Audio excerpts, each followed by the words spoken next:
This monstrosity is a skull that I'm working on, and I'm coating it in liquid latex because with something that has so many internal cavities, it's really hard for the electroplating to get into these cavities because it's always going to favor what's on the outside. It wants to go wherever's easiest.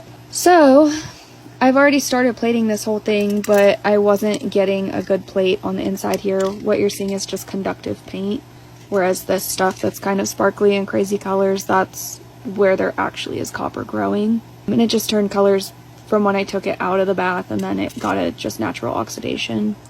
So anyway, this whole thing is covered in latex. It looks disgusting.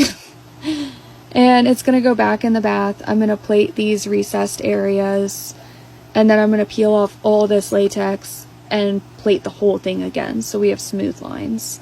This is how I figured out to do skulls. I'm curious if other people are doing skulls, what's their method that they get all these internal cavities plated really well.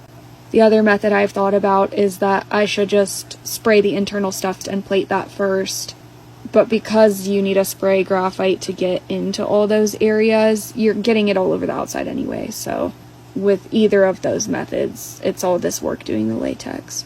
These are some other skulls that I've already plated, and if this was jewelry, I would not be happy with this plating. But because they're skulls, because it's so hard to really guarantee that you've sealed every part of this really immaculately, I put them in what's known as a dirty old bath. It's just kind of my scrap electroforming solution that I find is no longer the quality I want for jewelry, so then I use it for kind of random stuff, a lot of organics, a lot of big stuff that tends to be harder to get a perfect anode ratio, so you kind of get out of balance.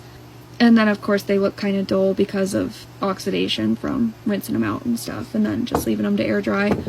But I will polish these all up and give them a intentional patina, and they'll be looking pretty sweet.